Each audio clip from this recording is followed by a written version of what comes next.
పేతురుని దేవుడు ప్రశ్నిస్తున్నాడు, పేతురు, నిజంగా నువ్వు నన్ను ప్రేమిస్తున్నావా?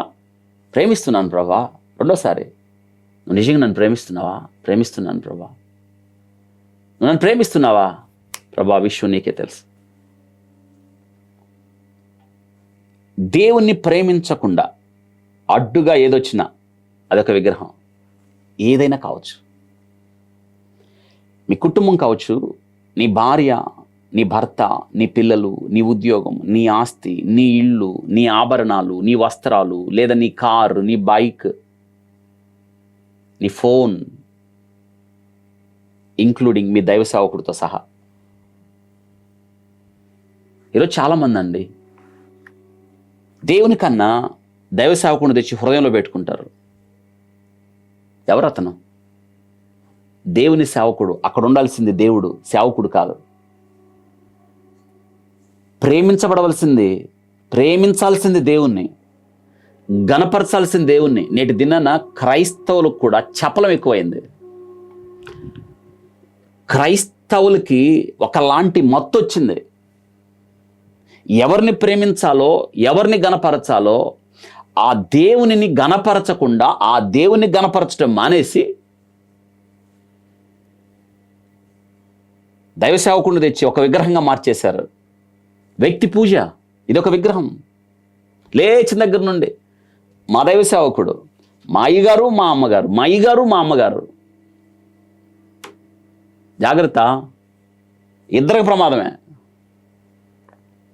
ఒకవేళ మీ దైవ సేవకుడు ఎవరైనా కావచ్చు,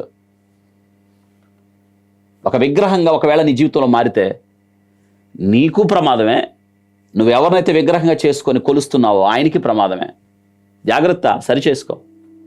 అభిమానించు, ఎంతవరకు ఉంచాలో అంతవరకు ఉంచు. దేవుని స్థానంలోకి తీసుకురావద్దు. కాదంటారా? దేవుని నామానికి అవమానం వస్తే ఎవరు పోరాడరు, కానీ ఆ దైవ సేవకుడిని ఎవరన్నా ఏదన్నా అంటే ఇక చూడండి, సోషల్ మీడియాలో యుద్ధమే నడుస్తుంది కదా. ఎంత సిగ్గుసేటు అండి. దేవుని నామం అవమానపరచబడుతుంది, దేవుణ్ణేమో తిరిగి బాహాటంగా సిలువుకు అప్పగిస్తున్నారు. రోషం రాదు వీళ్ళకి. మా అయ్యగారిని అన్నారు, మా అమ్మగారిని అన్నారు, మా అయ్యగారిని అన్నారు, మా అమ్మగారిని అన్నారు. జాగ్రత్త, ఇదొక ప్రమాదం, ఇదొక విగ్రహం. సాతాను ఆడిస్తున్న నాటకంలో నువ్వు పావులుగా మారద్దు. జాగ్రత్త, సరిచేయబడాలి. ఎవరైనా కావచ్చు. నిన్ను ప్రేమించి, నిన్ను రక్షించి, నిన్ను విమోచించి నీ కొరకు ప్రాణం పెట్టినవాడు క్రీస్తు ప్రభువారు. ఆయనకి మాత్రమే మహిమ చెందాలి. నాకు రావాల్సిన మహిమ నేను ఎవరికి చెందనిచ్చేవాడిని కాదన్నాడు. పుట్టుకు దినాన రాజవస్త్రాలు ధరించుకొని హేరోదు నిలబడి మాట్లాడుతున్నాడు. ఏమైంది? వచ్చిన వాళ్ళంతా అన్నారు, అబ్బబ్బబ్బబ్బబ్బా, ఎంత బాగున్నాడో ఈ రాజుగారు, అబ్బబ్బబ్బబ్బా, ఆయన మాట్లాడుతుంటే ఇది దేవుని స్వరమే కానీ వేరొకటి కాదు, దేవుడే మాట్లాడుతున్నట్టుంది అన్నాడు. అది విన్న ఈ హేరోదు, నోరుమూయండి, దేవునికి రావాల్సిన మహిమ ఆయనకి చెందనివ్వండి, నన్నెందుకు అంటారు అనకుండా మళ్ళీ మళ్ళీ వినాలనిపించింది ఆ మాటలు. మళ్ళీ దేవుని స్వరం ఇది, దేవుడే, దేవుని స్వరం, దేవుడు స్వరం అన్నారు.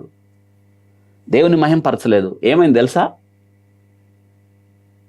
చచ్చిపోయాడు, పురుగులు పట్టాడు, కుళ్ళిపోయాడు. పొగిడిన వాడికి ప్రమాదమే, పొగిడించుకున్న వాడికి మరింత ప్రమాదం. జాగ్రత్త, అభిమానించు, గౌరవించు, విగ్రహంగా మార్చుకోవద్దు. దినాన వాక్యంతో దేవుడు మాట్లాడుతున్నాడు మనతో.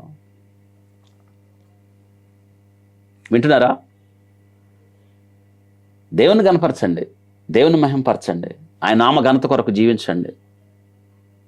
ఆయన పరిశుద్ధుడు, రోషం కలిగిన వాడు. ఆయనకి రావాల్సిన మహిమ ఎవరికి చెందనించాడు ఆయన. నీవు నీ జీవితంలో దేవుని కన్నా ఎక్కువగా దేన్ని ప్రేమించుతున్నావా? ప్రేమిస్తున్నాను, తీసివేయి, అదొక విగ్రహం.